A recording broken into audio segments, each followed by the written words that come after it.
बिस्मिल्लाहिर्रहमानिर्रहीम। जिस शख्स की रात को आँख खुले और वो ये दुआ पढ़ ले, ऐसा वजीफा कि हर दुआ कबूल होने लगे। नबी करीम सल्लल्लाहु अलैहि वसल्लम ने फरमाया, जिस शख्स की रात को आँख खुले और वो ये दुआ पढ़ ले, ला इलाहा इल्लल्लाहु वहदहु ला शरीका लहू लहुल मुल्कु वलहुल हम्दु वहुवा अला कुल्लि शैइन कदीर, अल्हम्दुलिल्लाहि वसुबहानल्लाहि वला इलाहा इल्लल्लाहु वल्लाहु अकबर वला हौला वला कुव्वता इल्ला बिल्लाह।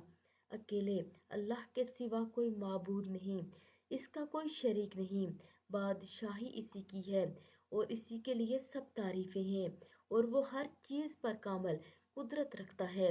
सब तारीफें अल्लाह के लिए हैं और अल्लाह पाक है। अल्लाह के सिवा कोई माबूद नहीं और अल्लाह सबसे बड़ा है, और अल्लाह की मदद के बगैर न बुराई से बचाव मुमकिन है और ना ही नेकी करने की ताकत है। फिर इसके बाद वो ये दुआ करे, अल्लाहुम्मा फिरली, कि इलाही मुझे बख्श दे, या कोई और दुआ करे तो इसकी दुआ कबूल कर ली जाती है। और अगर वज़ू करके वो नमाज पढ़े तो इसकी नमाज भी कबूल होती है।